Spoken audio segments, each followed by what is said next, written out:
Hola, buenas tardes. En esta presentación estaré presentando sobre planeación y control estratégicos de la maestría de Administración Estratégica de la materia de planeación y control estratégico, y el nombre del asesor sería Carlos Joel Monroy Magaña, de la matrícula 2401-4159, y la fecha de realización sería el viernes 26 de septiembre de 2025 por Paola López Olivera Cortés, que sería yo. ¿Qué sería en los puntos que veremos en esta presentación? Los contenidos sería significado del control estratégico, el marco conceptual del control estratégico, los roles del control estratégico, ubicación y fuentes de información, cultura organizacional y su concepto, elementos principales de la cultura organizacional, elementos críticos del control estratégico y retos de implementación y consideraciones generales. Como primer punto sería el significado del control estratégico. ¿Pero qué será? Según Simons, en su obra seminal The Levers of Control, el control estratégico se define como el proceso formal e informal mediante el cual los directivos aseguran que las estrategias organizacionales se implementen efectivamente y los recursos se utilicen eficientemente para alcanzar los objetivos estratégicos, por lo cual Anthony Governor complementan esta definición al establecer que el control estratégico es el proceso por el cual los directivos influyen en otros miembros de la organización para implementar estrategias de las organizaciones, enfatizando en la dimensión humana del proceso. Mientras que para Hunger y Waller, el control estratégico representa la evaluación continua de la implementación de la estrategia para asegurar que los resultados deseados se estén logrando, para hacer ajustes cuando sea necesario, como en la imagen que les compartí, que es un proceso que se debe hacer constantemente. El siguiente punto sería, que lo compartí en esta imagen, el marco conceptual del control estratégico. El primer punto sería los sistemas de medición, que según Kaplan y Norton desarrollaron en el Balance Scorecard como una herramienta integral que evalúa perspectivas financieras del cliente, procesos internos, aprendizajes y organizacional. El otro punto sería el sistema de creencias, por el cual Simons identifica que estos como los valores fundamentales que se guían y motivan la búsqueda de oportunidades como parte de empleados. Otro punto sería los sistemas límite,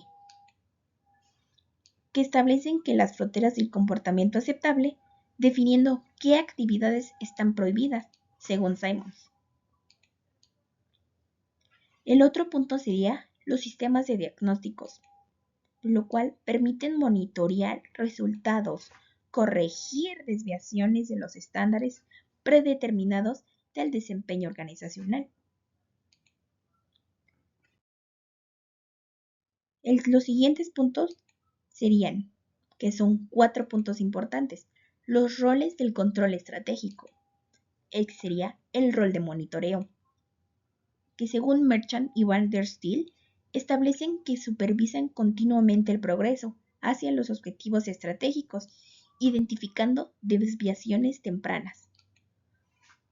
El siguiente punto sería el rol de coordinación, por el cual facilitan la alineación entre diferentes unidades organizacionales, según Anthony Covington, asegurando la coherencia en la implementación.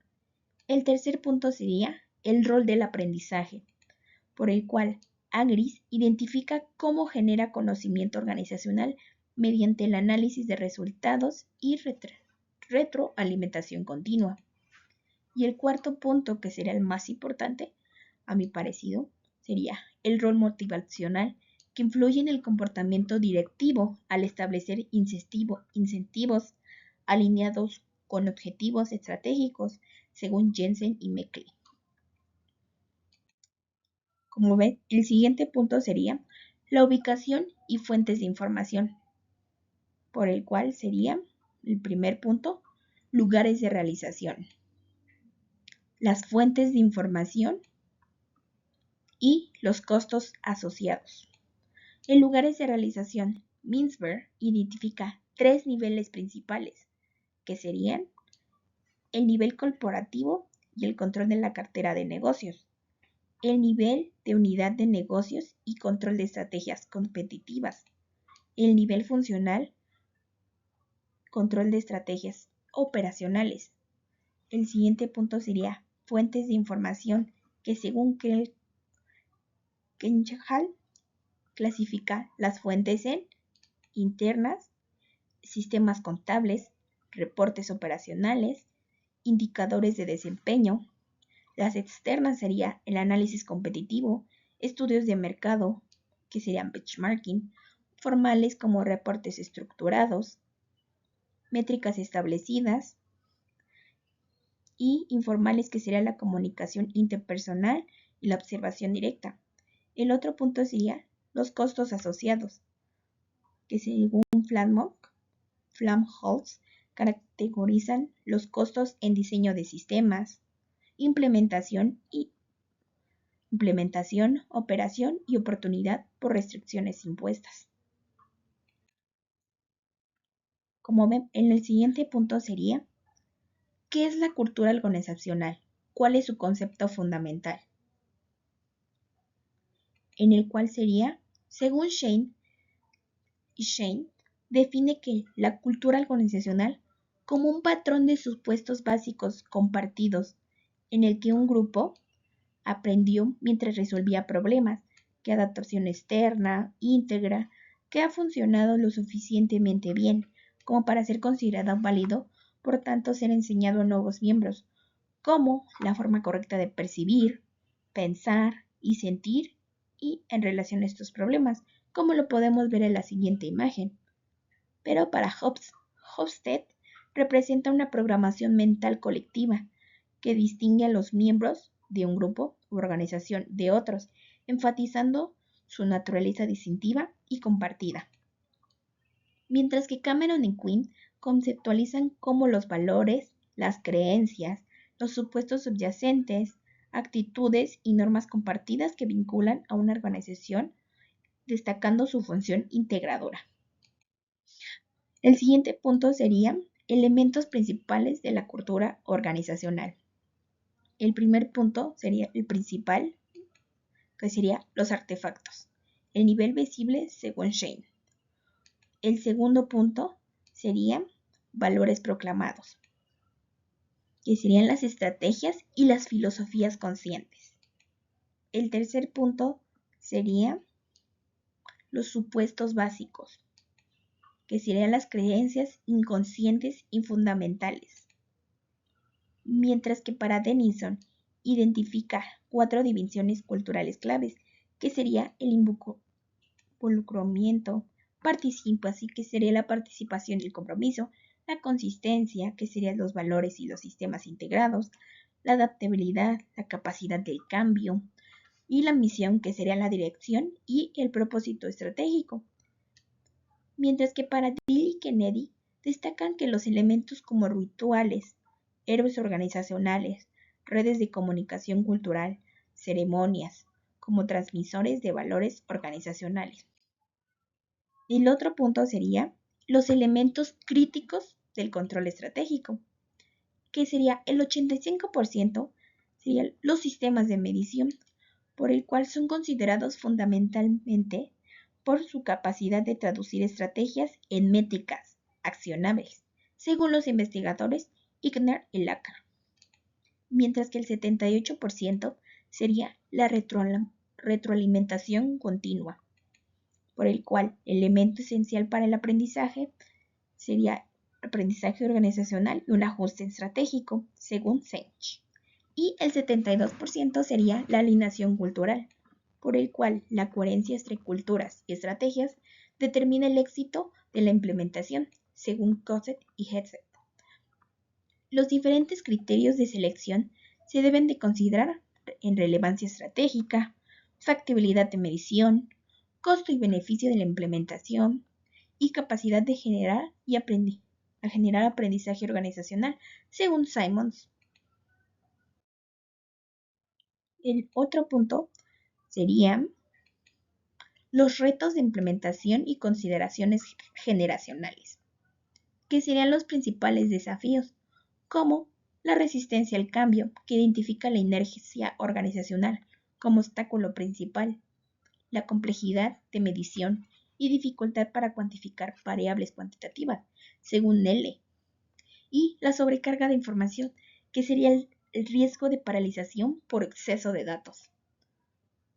El siguiente punto sería la desalineación temporal, o sea, diferencias entre horizontes estratégicos y operacionales.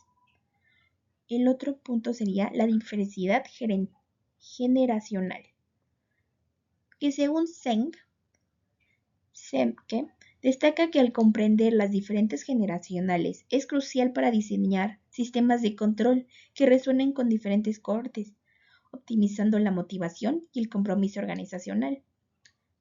Por lo cual la importancia del conocimiento de propósitos estratégicos radica en el que Collins y Porras, que las organizaciones visionarias, logran una mayor alineación cuando todos comprenden el porqué detrás de las acciones y el trato interpersonal positivo genera confianza, que es un elemento fundamental para el control efectivo, según Mayer en 1995. Como siguiente,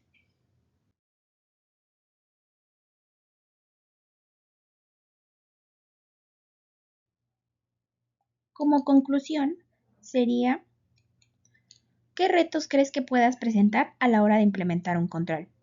Bueno, pues serían los retos culturales y conductuales, ya que estos son a menudo los desafíos más difíciles de superar, ya que afectan la voluntad de las personas para cooperar en el sistema. El siguiente reto sería estratégico, ya que luego el enfoque es incorrecto, ya que estos desafíos provienen de un diseño inadecuado del sistema de control que no refleja la estrategia de la organización. El otro reto sería el operativo y tecnológico, que sería la infraestructura. Estos desafíos se relacionan con la capacidad de la organización para recopilar, procesar y utilizar información de control de manera eficiente. La otra pregunta sería: ¿por qué es importante que todos los miembros de la organización conozcan los propósitos estratégicos? Bueno, ya que es fundamental para alinear el capital humano con la visión a largo plazo, de modo que garantiza que las decisiones tácticas y la asignación de recursos por cada miembro contribuyan directamente a la ventaja competitiva y a la sostenibilidad organizacional, lo que impulsa una cultura de liderazgo estratégico y facilita la adaptación y proactividad al entorno. Bueno, eso sería todo de mi presentación. Muchísimas gracias. Hasta luego.